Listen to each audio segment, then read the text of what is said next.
Hey y'all, welcome to the Coyote Trapline School Podcast, episode number 15.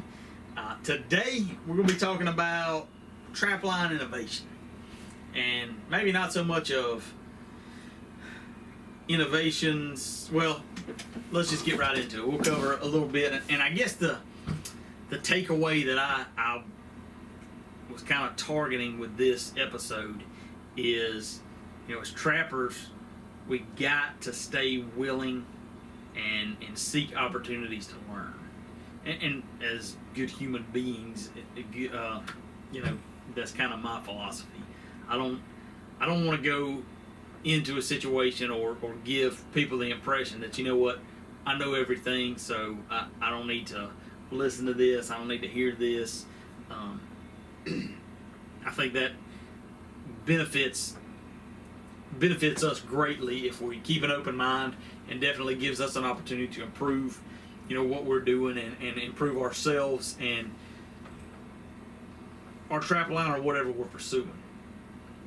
That being said, I want to talk about it because it's so easy to fall into that rut of, this is how I've always done it, so I'm going to keep doing it this way. Or, seeing something else, seeing somebody, a different way of doing something, but not seeing it as an opportunity, but more seeing it as poking holes in all the areas that it could go wrong, instead of looking at all the opportunities where it could go right. And so that's, like I said, that's one thing that I've kind of started the past 2 years. I've tried to put a focus on trying something different each trapping season, just to try to keep my mind open to other possibilities and other things, because like I said, it's so easy to come up with reasons why that's not going to work, but until you actually try it, you don't really know. And so if you don't know, what if it works? You don't know if it's going to work. It won't work at all. Maybe it works a little bit, or maybe it revolutionizes the whole industry. I mean, there's things like that have happened in all industries, not just trapping, but across the board. That thing happens all the time, and it happens when folks are keeping an open mind. So, I mean, the one thing that comes to mind, and I don't get me wrong, because I have done zero research or background on this, but I can't help but think about probably one of the latest major innovations in trapping has been the conibear trap, and that's no recent innovation, but I can definitely see people looking at this, used to seeing the double long spring old school foothold traps, and then some guy comes in with this square thing the animals are supposed to go through to get caught, and writing that guy off as crazy. That's never going to work. And I mean, that's a huge that's a huge part of trapping today, is using conibears, and the huge industry in itself, and it's extremely effective in a very from like a best management standpoint and all. I mean, for certain species gets very high ratings and marks, and so for every person that says it's not going to work, those people potentially lost out because of how well it did work or does work. And so, like I say, that just kind of, that's what I've tried to do, and it's not necessarily that easy, because there's not a whole lot of innovation or new things going on with trapping, or at least it kind of would seem. But a couple of things that I've just tried to do, just kind of as examples over the past couple of years. Let's see, it would have been 2 years ago, I started trying out I read an article, and it's an old article, I'm behind on reading things, but about Mark Zager's pipe dream set. And the pipe was one thing that kind of puzzled me, thinking that you catch a coyote on a piece of PVC pipe. That doesn't seem logical. That doesn't seem very realistic or reasonable. But then also his bedding method of, making a hole that's a little bit smaller for your trap, pounding that out so the trap fits in there perfect, and then just covering them with grass clippings. And so I said, well, it's definitely, if you trap in the east and the southeast, you're going to deal with mud and rain and water and trying to get your sets to drain and things like that. So I saw it as an opportunity to try it out, and I was pretty skeptical, admittedly, and probably even more skeptical after I made my first set and looked at it. And you used to seeing that your dirt pattern, nice and smooth and no sign of the trap or anything. And you sift a few of those grass clippings over there, and you can see the pan, you can see the trap outline. And I was just thinking, man, this. If I saw somebody else recommending this set or doing a demonstration on this set, I would think they were crazy.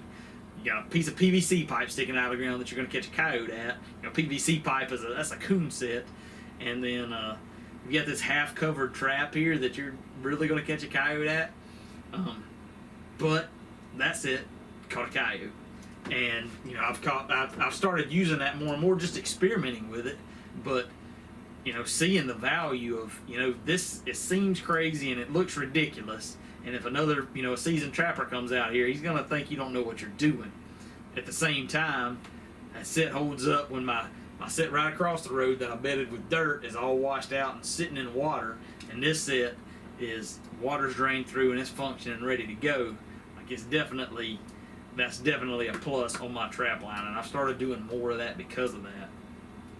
Another thing that I've started to use more is, I've tried experimenting with, and I had very little experience this past year, but I'm going to be using them more this year as well, as drags. You know, drags is always something that, as a, like I said, a trapper trapping in the southeast, I exclusively trap private property. So everywhere I trap, I've got permission to trap. And, you know, it just kind of, for a long time, it didn't make sense to me that why would I want to waste my time with drags, with trying to track down an animal. That's just going to cost me time trying to track the drag, and you know I'll just stake the set and be done with it. Know that animal's going to be there when I get there. But you know, I'm not seeing the foresight of what if I do want to try year after next to go and trap some public ground somewhere, and I need to use drags to get my catch out of sight of anybody that's on the road because it is a public road. And so, you know, that's one of the things that I've just, like I said, it's probably not a whole lot of value on my trap line, but it could be, and I won't know until I try it. And so I tried, like I said, I tried some drags. I've got, for the most part, a good area for drags because there's, you know, there's trees, a lot of trees close. There's a lot of entanglement opportunity. So in most scenarios, the animal's not going to go very far. I caught a couple of gray foxes on drags, which they didn't pull the drag at all, but they got the trap out and away from the set, and so it preserved my set. And so that's definitely an upside. You know, I kind of had them set up. One was a walkthrough, and I caught 2 grays on that walkthrough. And if I'd had a, you know, if I'd have had that trap stake there, it would have been a walkthrough after. It would have been a natural walkthrough after the first catch. You know, I still would have caught that other gray fox because of the way gray foxes tend to respond to gray fox smell and gray fox catch. But still, that's something that I'm continuing to try because, like I said, I've had for a long time. I've had a preconceived notion in my head that that's just going to waste my time. I don't need to worry about that, but. Not only thinking about here and now, but also thinking about, you know, man, I'd like to go out and trap some different states in the future. And, you know, drags might be something that I need to use more in the future. So that's another thing. And the last thing, and kind of what got me to thinking about this whole deal is I ordered and installed some expander pans on some of my MB550. So I ordered a dozen. I only installed 6 just to try them out and see.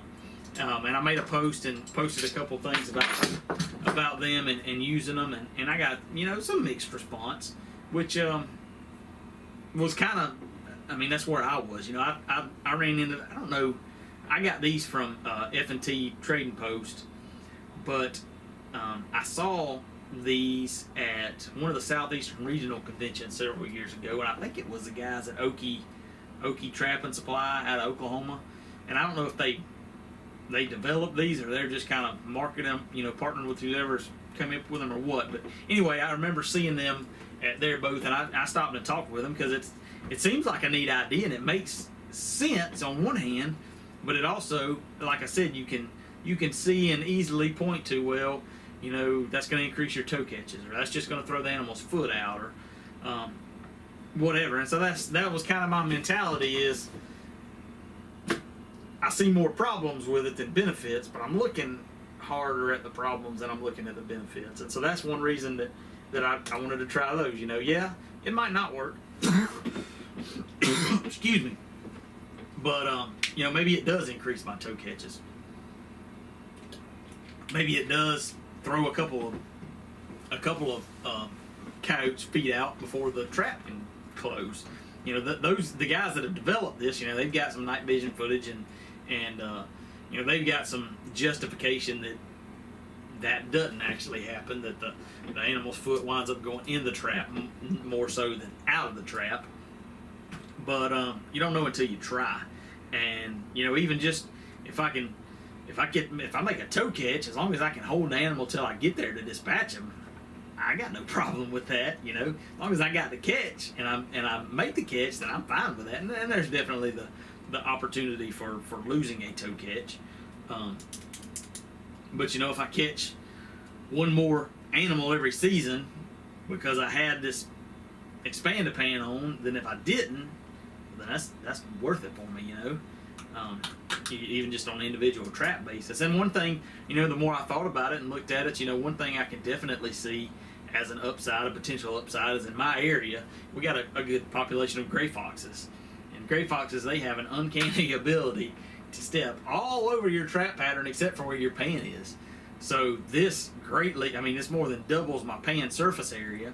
And it also, you know, with such a small foot of a gray fox, he could step, you know, there's still a lot of opportunity for him to step on this pan and still get a full foot catch because his feet are so small. And so in thinking about it, thinking more about that, you know, there's, like I said, there's just as much opportunity for it to go good as for it to go bad. And you'll never know until you try. So you know what? I'm trying. And I'm looking to, I want to try new things and try some things every year. And so, you know, that's a question I would ask you too. Man, shoot me a DM on Instagram or Facebook or email or something. And just let me know, what are some things that you're trying? What's some things that you would like to try or would like to see? Because that's, you know, that's one thing that I feel like I've got the opportunity to do with my podcast and with my videos and all, is to, you know, if people got questions then about things, you know, it's probably something that I've wondered about too. So if I can try it out and, you know, provide that answer or something that people are wondering about to multiple people, you know, that's a benefit to everybody. And that's what I want my information that I produce to be a benefit to people. So if it's something that you've thought about before, considered before, but are on the fence or something like that, let me know, and I'll definitely, you know, if I get enough requests, I'll try to work it in, because I want, you know, I want to become a better trapper, and I want to keep my options open and keep my mind open to ways that I can improve my trapping, and whether that's through setting differently, whether that's through using different equipment or new equipment, you know, and I'm trying to come up with new things in my own mind. You know, I'm always thinking about a different way that I can put a set or make a set or trying something different with a set. And I would encourage, like I said, I mean, with all of this, I would encourage you to do the same, because you know, that's how you learn everything. That's how you learn is by doing and by experimenting, by trial and error. So anyway, it's kind of a little short rant, maybe not so much a rant, but I've been really thinking about that, especially with these Expand-A-Pans, because like I said, I had several comments kind of right along the lines of the justification I had for several years of not trying them, and you know what, that may be the case, but maybe it's not too. You know, if I can increase my catch, then I think it'll be well worth it. So I'm pretty excited to try it and see. And you know, I've gotten mixed reviews. Some people said they've tried it and it worked great, and they're still running big pans, and then, you know, other people said they tried it and it didn't work so great. So to each his own. You know, everybody's got their own opinion and everybody's got their own situation that everything works in. But I, for one, will always be looking for something new to try, and I hope you will too. I hope you'll include me if you are trying something new, the things that you have tried, and if you're wanting to try something new or wanting to see something different or new, and shoot me a note. Let me know. I'm always up for ideas and talking trapping and coming up with something new. So anyway, y'all have a good trapping season, and we'll catch you on the next one.